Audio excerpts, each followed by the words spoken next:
అతని కలిగిలేవుడు కావకుండా ఉండేవాడ. అంటే ఏ రోజు ఎంత ధనం కావాలో అంత మాత్రమే ధనాన్ని అనుకోకుండా పొంది జీవనం చేస్తూ ఉన్నాయట.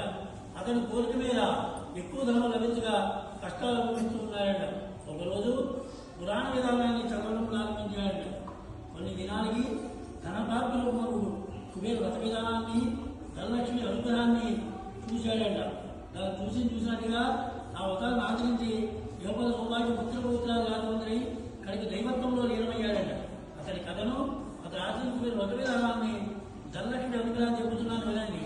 కార్తీక మాసం మంది కానీ, శ్రావణ మాసం మంది కానీ, ఆశ్వీజ మాసం మంది కానీ, ఆగమాసం మంది కానీ, ప్రతి మాస పౌర్ణమి మంది కానీ, ప్రతి గురువారం మరియు శుక్రవారం ఉదయాన్నే ఈ వ్రతాన్ని ప్రారంభించాలి.